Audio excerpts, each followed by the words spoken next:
Assalamualaikum warahmatullahi wabarakatuh. Alhamdulillah rabbil alamin wassalatu wassalamu ala khatamil anbiya'i wal mursalin nabiyyina Muhammadin wa ala alihi washabbihi ajma'in amma ba'd.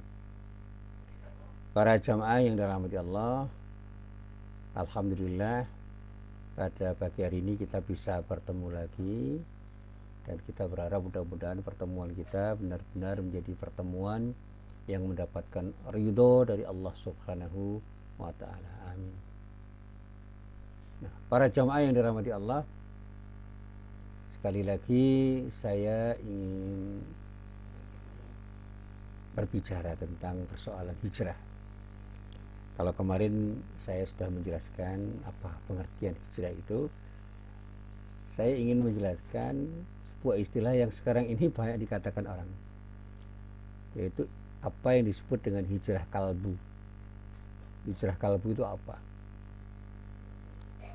Nah, sepanjang pengetahuan saya tentang apa yang disebut hijrah kalbu ini adalah hijrah yang sebenarnya diistilahkan oleh orang untuk melengkapi pengertian hijrah, dalam pengertian jangan sampai kita ini hanya berhijrah secara fisik, tetapi hebat, sehingga tindakan kita itu dalam bahasa Jawa disebut lamis. Sekarang kan banyak orang yang melakukan tindakan pencitraan, pura-pura menyumbang, pura-pura sholat, pura-pura saleh dengan pakaian-pakaian yang mengindikasi kesalehan, yang bisa ditampilkan untuk membuat orang lain itu menganggap diri kita menjadi. Dan banyak orang yang mencitrakan dirinya baik itu dengan tampilan-tampilan yang dipoles dengan polesan-polesan kosmetikal yang sebegitu rupa. Bahkan kemarin ada teman saya yang mengomentari sebuah baliho itu dengan mengatakan, alah, wah itu tampilan-tampilan yang artifisial. Saya katakan, ya jangan marah.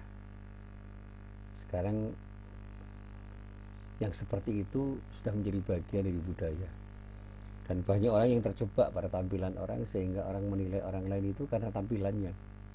Kalau tampilannya bagus ya dinilai bagus, kalau tampilannya tidak bagus dinilai tidak bagus. Padahal masih ada orang yang menyembunyikan tampilan-tampilannya itu sehingga tampil secara natural aja.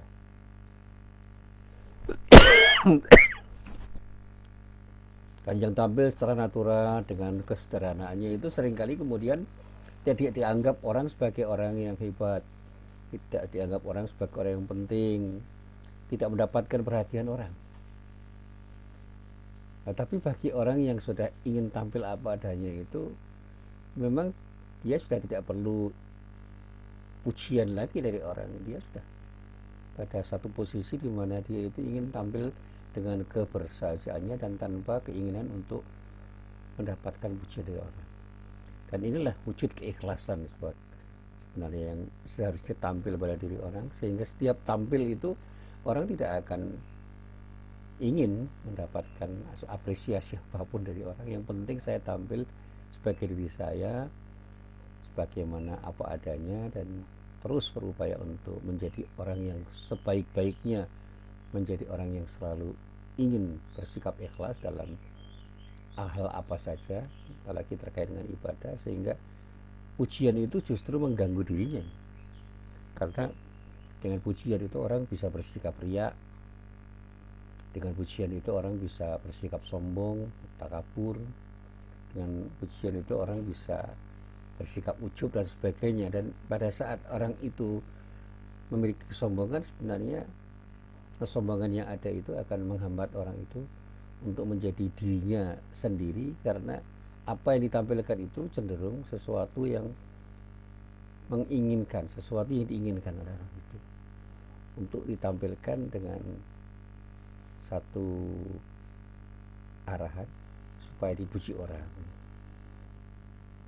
Dan ingin dianggap hebat itu sudah merupakan sesuatu yang sebenarnya akan mengganggu keikhlasan orang untuk berbuat sesuatu. Apalagi ketika ibadah itu sudah diiringi dengan kesombongan, nah itu yang akan bisa mengurangi dari ibadah itu, bahkan akan bisa menghapus nilai ibadah itu di sisi Allah Subhanahu wa taala. Nauzubillahi min dzalik.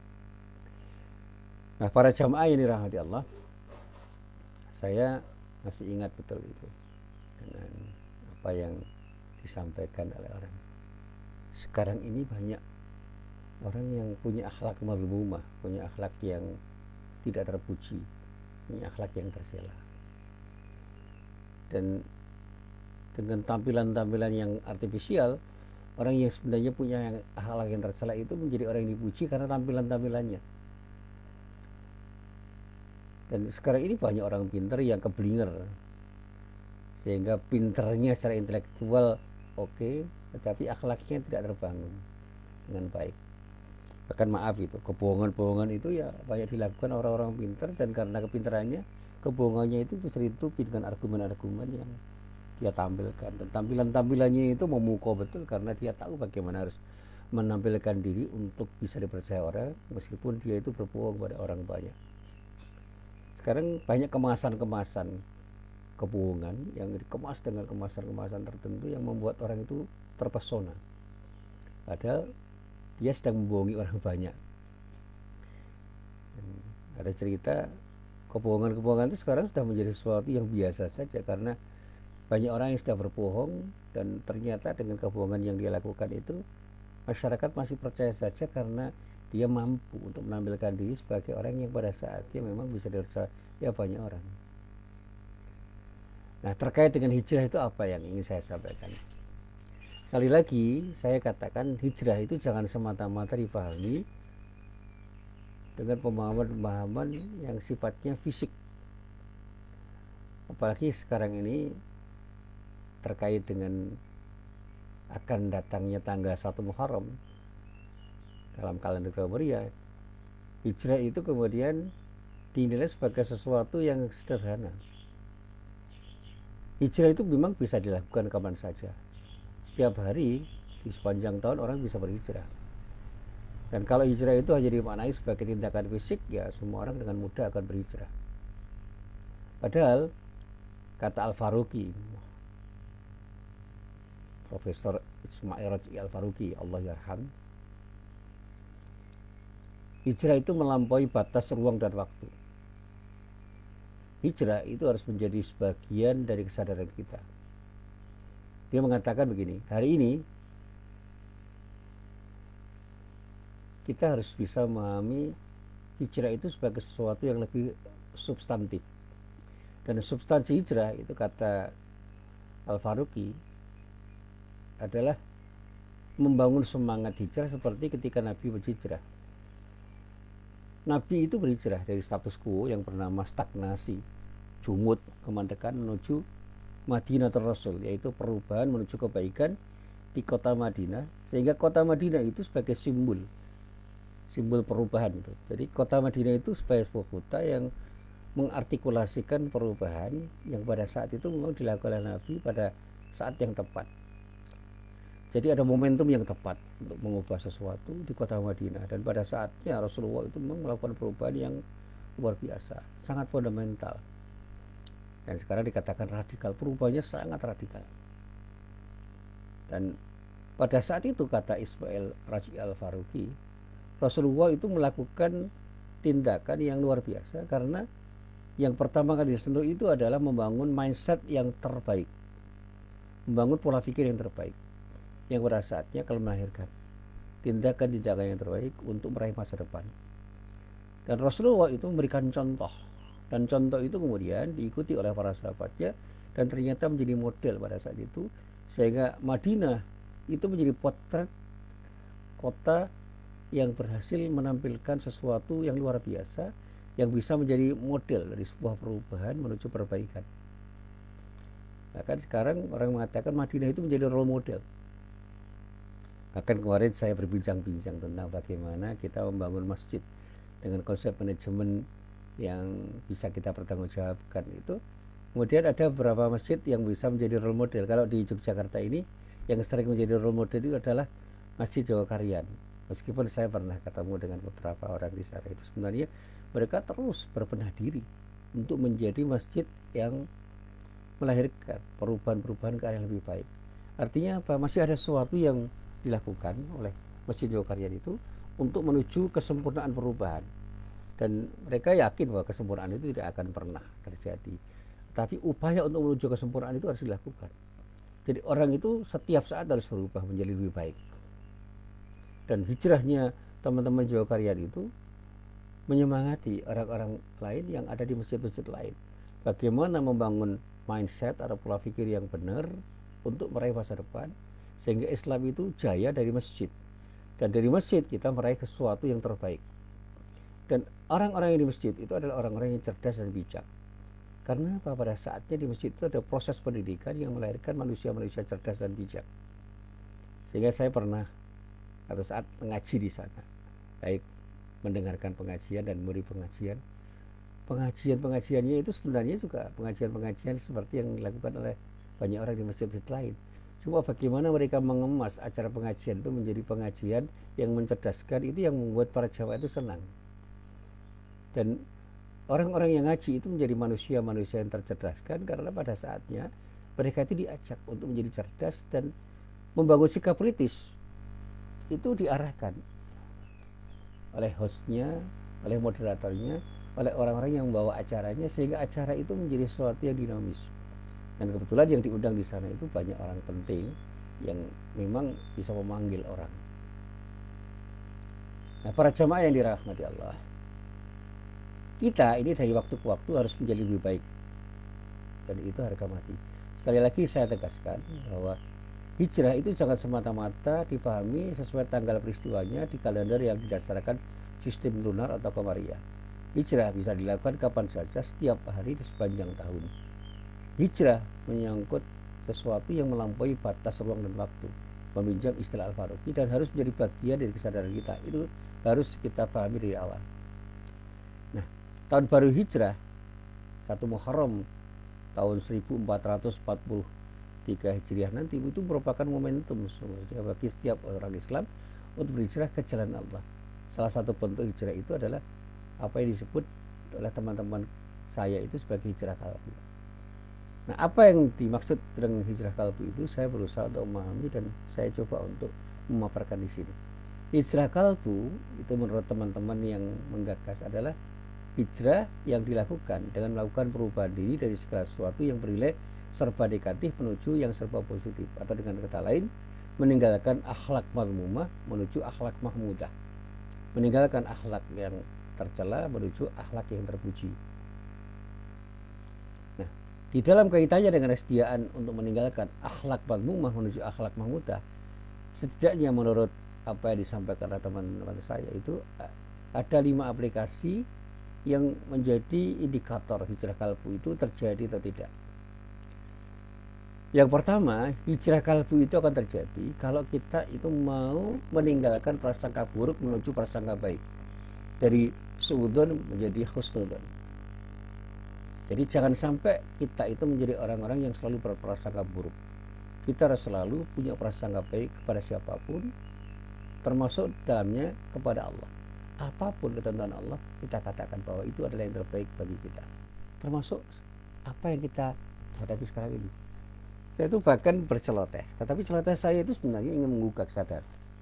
Pandemi COVID-19 itu jangan pernah kita pahami sebagai sesuatu yang buruk saja, tetapi pasti ada sesuatu yang baik yang bisa kita ambil dari peristiwa ini.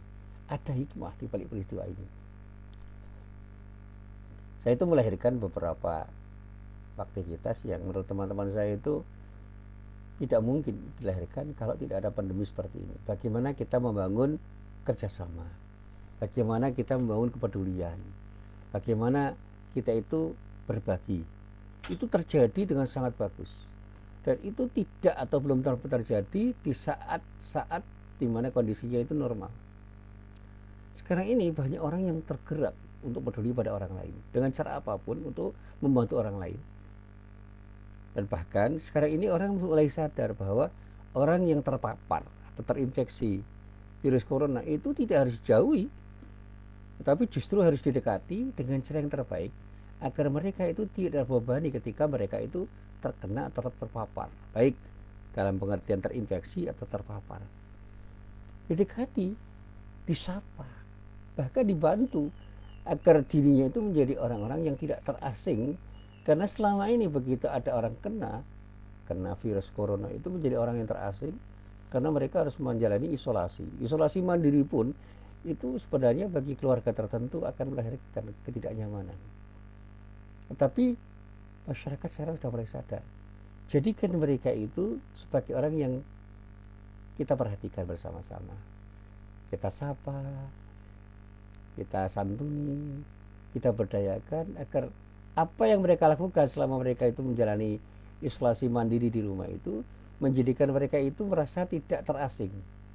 Karena apa? Banyak teman yang menyapa, banyak tangga, banyak sahabat yang menyapa, dan bahkan sapaannya itu lebih mesra dibandingkan sapaan-sapaan belum mereka terkena dalam pengertian terpapar atau terinfeksi.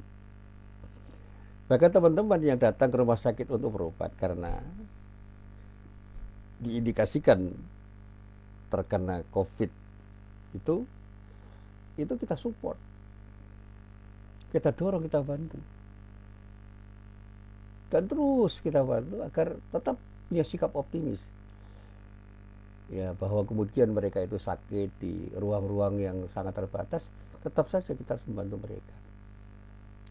Saya selalu mengatakan, meskipun ada orang yang meninggal karena COVID, jangan pernah itu membuat kita itu cemas, resah, gelisah. Ya, meninggalnya orang atau matinya seorang itu biasa saja. Sebabnya macam-macam. Ada orang yang terkena COVID beserta komorbidnya. Dia itu punya sakit yang bermacam-macam, termasuk sakit yang memang bisa membuat dia semakin sakit sebagai akibat dari terinfeksi virus corona itu. Akhirnya ada yang meninggal. Ya biarlah itu terjadi, anggap itu sebagai sebuah kewajaran saja, jangan dianggap sebagai sesuatu yang luar biasa. Nah, dulu ketika ada pengumuman di masjid, inna lillahi wa inna ilaihi raji'un, telah meninggal dunia dengan tenang di rumah sakit ini dan itu pada hari ini, di jam ini, tanggal ini, wah, orang resah, orang gelisah, orang cemas karena ada kematian. Padahal sebelum ada COVID,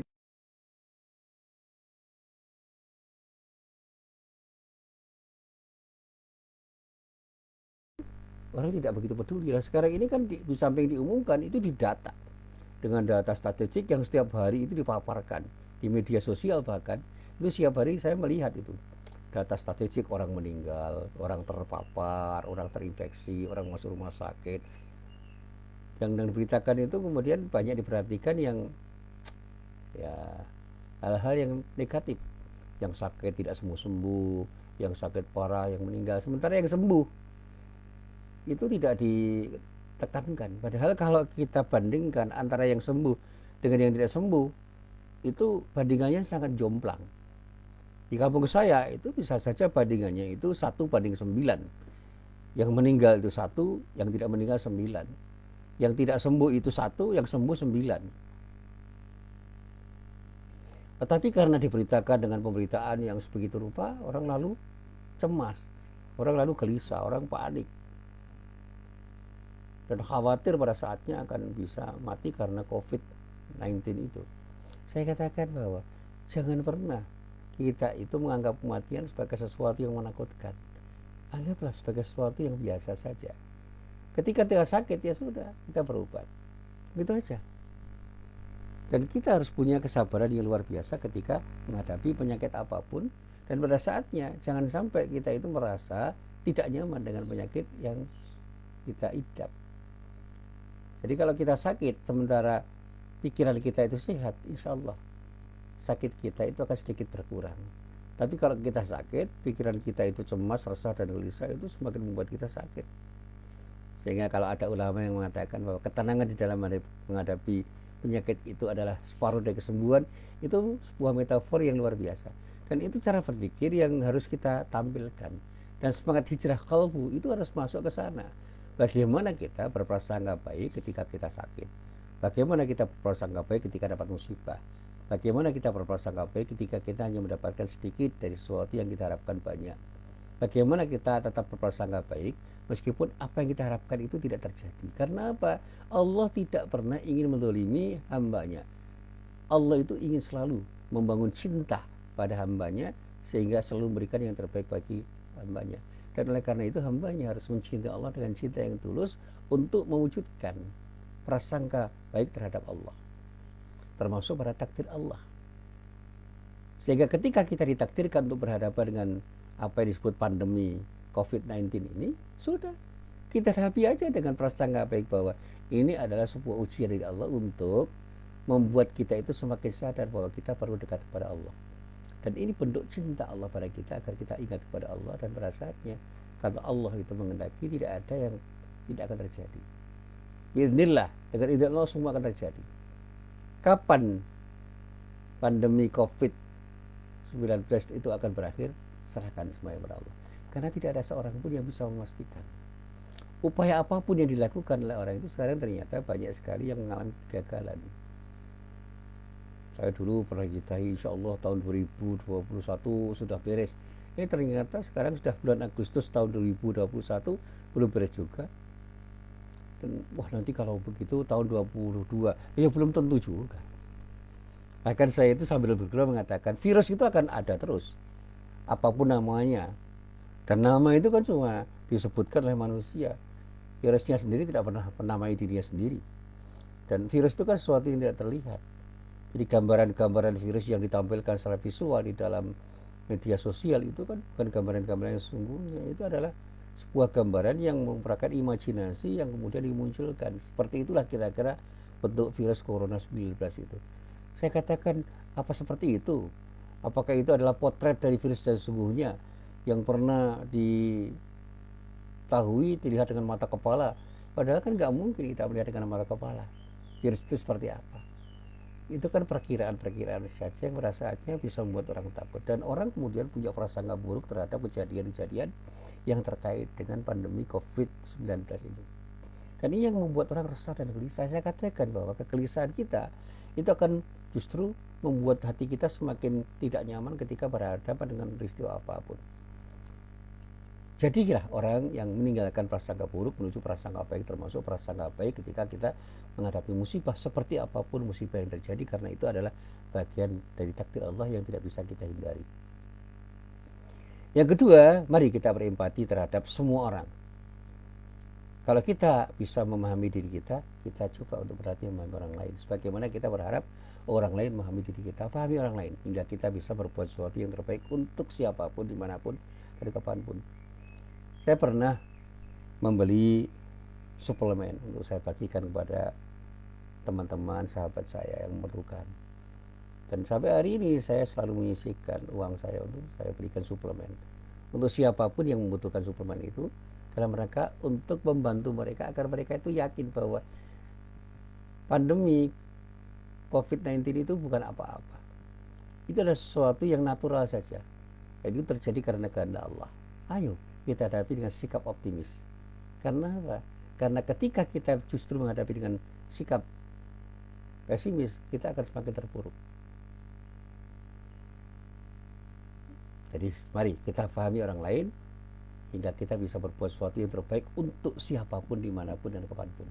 Termasuk pada saat ini ketika kita sedang ditimpa musibah yang disebut dengan pandemi COVID-19 ini. Yang ketiga, jangan pernah sombong atau takabur. Jangan pernah kita itu merasa hebat dan meremehkan orang lain. Hargailah orang lain. Jangan sampai kita memandang remeh siapapun, dimanapun, dan kapanpun. Kalau kita ingin dihargai, mari belajar menghargai orang lain. Kalau kita ingin hormati, mari kita hormati orang lain. Bahkan mari kita muliakan orang lain. Termasuk di dalamnya akhlak Islam itu adalah memuliakan tamu, memuliakan tetangga, memuliakan teman, dan memuliakan siapapun, termasuk memuliakan orang tua kita. Saya selalu mengatakan, belajarlah untuk memuliakan orang lain.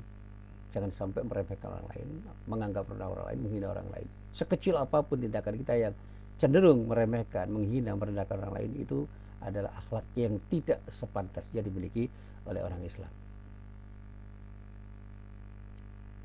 Saya pernah menegur seseorang yang menganggap orang itu bodoh. Jangan katakan begitu. Dia tidak mengerti apa yang Anda mengerti, tetapi belum tentu Anda mengerti semua yang dimengerti oleh orang itu. Nah, orang itu memang tidak terima dengan apa yang saya katakan, tapi saya menunjukkan kepada orang itu, lihatlah orang yang ada bodoh itu, bagaimana keluarganya? Keluarganya tenang, damai. Belum tentu keluarga kita setenang mereka.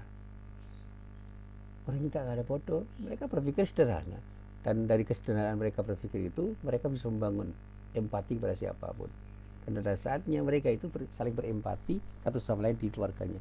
Dengan anaknya 2 yang masih sekolah, dia carikan biaya sekolah itu dengan tenang, dan dia yakin pasti Allah akan berikan sesuatu yang terbaik untuk siapapun hambanya yang berharap untuk mendapatkan sesuatu yang terbaik pada Allah.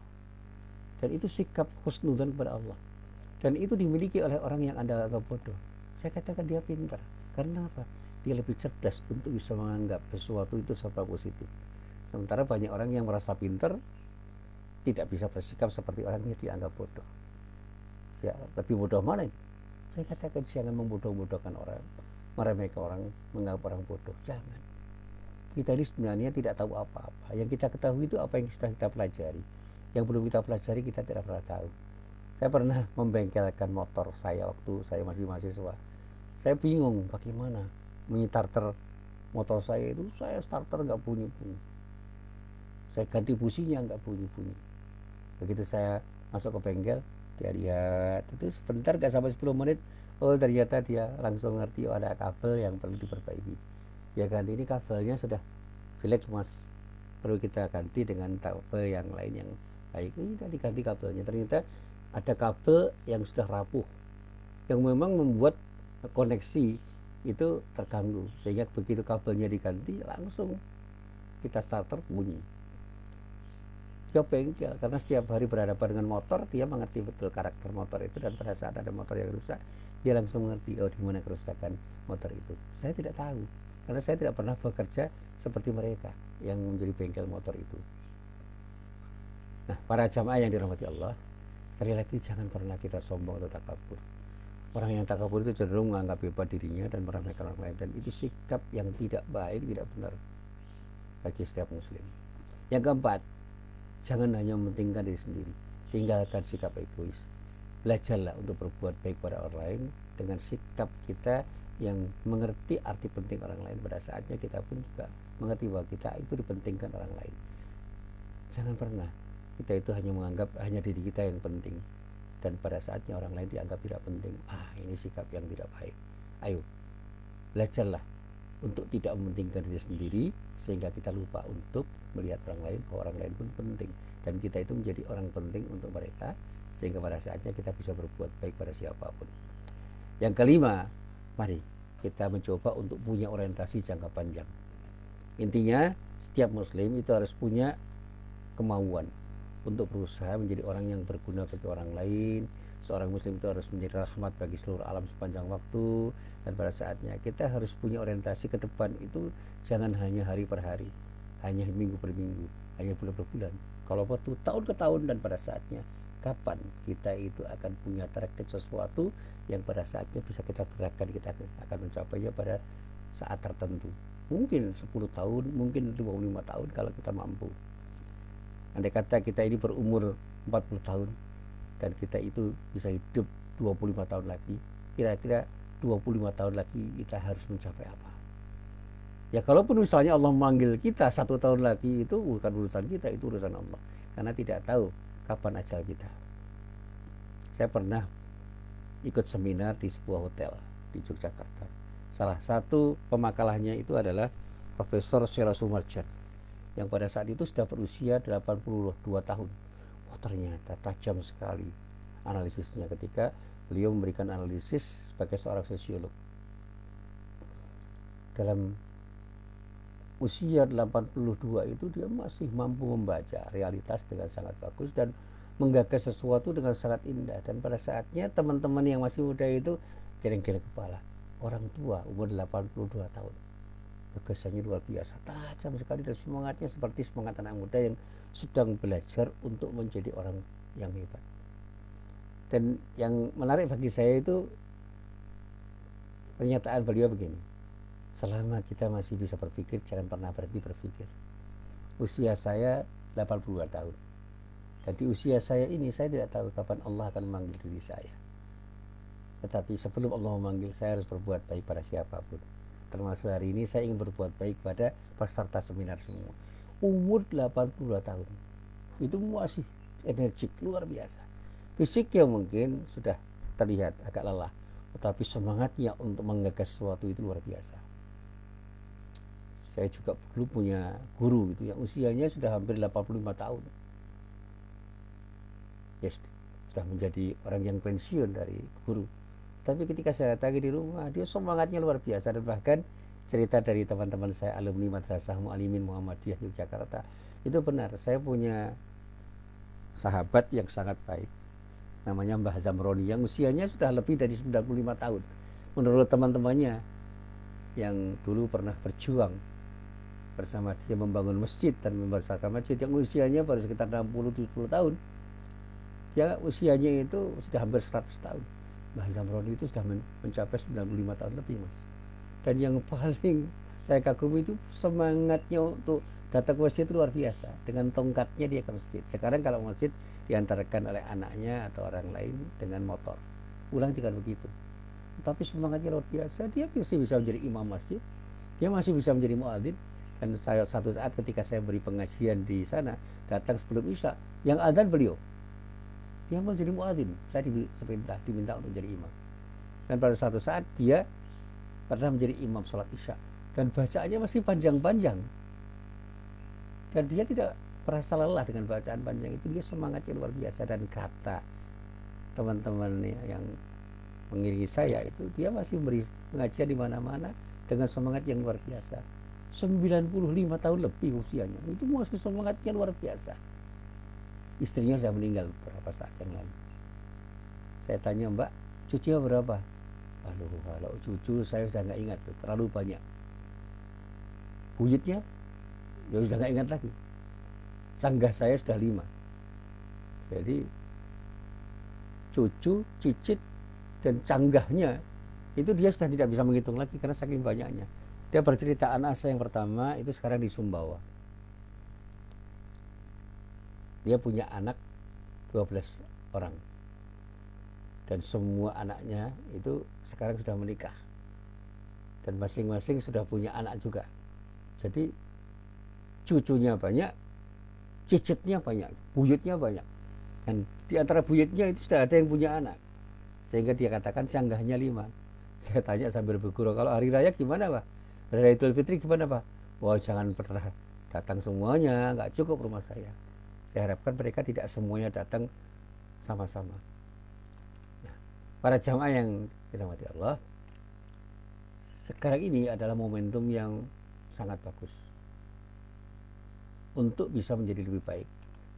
Tanggal 1 Muharram nanti itu harus jadi momentum untuk memberikan sesuatu yang terbaik untuk diri kita dan orang lain. Jadilah orang dan kelompok orang yang terbaik. Umat Islam itu harus punya semangat untuk menjadi lebih baik, baik secara pribadi maupun secara kelompok, secara bersama-sama. Menjelang tahun Hijriah, tahun baru Hijriah 1443 ini, umat Islam dalam suasana keprihatinan yang mendalam, baik lahiriah maupun batiniah, karena ada bencana yang disebut pandemi COVID-19 ini, jangan sampai terpuruk. Belum ada tanda-tanda yang mereda dari pandemi ini. Kalau kita perhitungkan dengan akal sehat, akan sangat berat untuk ditanggung oleh siapapun dengan kemampuan manusia yang terbatas. Tapi kita harus yakin, pertolongan Allah itu sangat dekat. Ala inna nasrallahi qarib. Ketahuilah, sesungguhnya pertolongan Allah itu dekat. Dan dekatnya pertolongan itu akan membuat kita semakin optimis bahwa kita akan bisa meraih masa depan yang lebih baik karena pertolongan dari Allah. Dan para ulama juga mengajak agar momentum tahun baru Hijriah tahun ini dijadikan sebagai momentum untuk menjadikan kita secara pribadi maupun kita sebagai umat Islam itu menjadi umat yang terbaik sesuai dengan semangat hijrahnya. Umat Islam itu harus melakukan sesuatu yang terbaik. Kalau dalam ibadah kita melakukan puasa sunnah, Kalau dalam ibadah kita bisa menjauhi perbuatan-perbuatan yang bisa mengotori ibadah kita. Dalam muamalah kita harus melakukan perbuatan-perbuatan yang secara langsung atau tidak langsung bisa menyebabkan kita itu menjadi orang yang berguna. Dekatkan diri kita kepada Allah sehingga pada saatnya kita selalu ingat pada Allah, agar dengan ingat pada Allah kita akan bisa menjadi orang yang terbaik. Saya selalu mengatakan pada mahasiswa saya, walladzina amanu wa hajaru wa jahadu fi sabilillah walladzina awau wa nasaru ulaika humul mu'minuna haqqan lahum maghfiratu wa rizqun karim. Ini sebuah ayat yang bisa dilacak di dalam surat Al-Anfal, itu pada ayat 74. Pada ayat itu Allah menyatakan, dan orang-orang yang beriman dan berhijrah serta berjihad pada jalan Allah, dan orang-orang yang memberi tempat kediaman dan memberi pertolongan kepada orang-orang yang berhijrah, mereka itulah orang-orang yang benar-benar beriman. Mereka memperoleh ampunan dan rezeki atau nikmat yang mulia dari Allah Subhanahu wa taala. Ini gambaran orang Ansor yang menolong orang-orang yang berhijrah. Nah, sekarang ini banyak orang yang perlu kita tolong, banyak orang yang perlu kita bantu, banyak orang yang memerlukan bantuan kita. Ayo, kita punya semangat untuk membantu siapapun yang perlu kita bantu. Hijrahkan diri kita sehingga kita jangan hanya melakukan kewajiban-kewajiban yang formalistik. Jadilah orang yang berbuat sesuatu secara optimal untuk bisa memberikan yang terbaik pada siapapun. Hijrahkan diri kita dan cara berpikir kita untuk bisa menjadikan kita itu punya sikap yang terbaik di dalam membawa perubahan. Kita harus berubah, dan perubahan itu harus kita lakukan sendiri dari diri kita sendiri. Jangan menunggu orang lain. Perubahan itu adalah sebuah tuntutan hidup. Berubah dari sesuatu yang buruk pada yang baik, berubah dari yang baik menjadi lebih baik, itu sebuah keharusan. Dan kita sebagai pribadi atau sebagai bagian dari umat Islam harus memiliki semangat dan cita-cita untuk berubah ke arah yang lebih baik. Berubah dari akhlak mazmumah kepada akhlak mahmudah. Berubah dari segala kemungkinan untuk menjadi yang lebih baik ketika berakhlak mulai sekarang juga, dan jangan pernah berhenti untuk selalu berubah, dan apalagi berputus asa. Never give up. Jangan pernah kita berputus asa untuk tidak berbuat sesuatu, dan jadilah orang yang selalu ingin menjadi orang yang terbaik kapanpun dan dimanapun kita berada. Assalamualaikum warahmatullahi wabarakatuh.